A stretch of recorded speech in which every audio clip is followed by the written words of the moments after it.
नमस्कार दोस्तों, उत्तर मुगल काल शाह आलम द्वितीय। जैसा कि हमने पिछली वीडियो में बताया कि शाह आलम द्वितीय ऐसा पहला मुगल बादशाह बना जो कंपनी की पेंशन पर निर्भर रहा।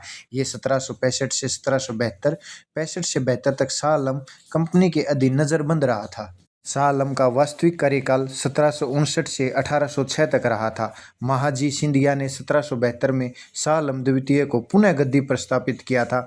1803 में अंग्रेजों ने दिल्ली पर कब्जा कर लिया था।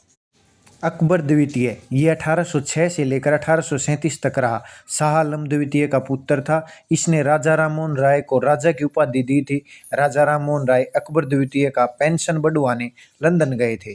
ब्रिस्टल में इनका देहांत हो गया था। इसी के समय से मुगलों के सिक्के बंद हो गए थे। बहादुर शाह जफर 1837 से 1857 ये अंतिम मुगल बादशाह माने गए। ये जफर उपनाम से शायरी भी लिखते थे। इनके काल में प्रसिद्ध शायर मिर्जा गालिब हुए थे।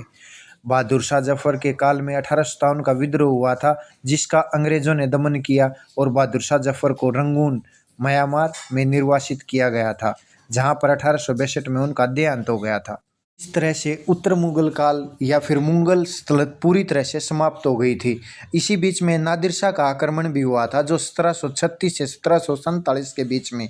नादिर शाह एक ईरान का शासक था। ईरान का नेपोलियन भी कहते हैं नादिर शाह को। नादिर शाह का उदय उस समय हुआ था जब ईरान में पश्चिम से ओटोमन साम्राज्य या उस्मानी साम्राज्य का आक्रमण हो रहा था। वहीं पूर्व से अफगानों ने सफा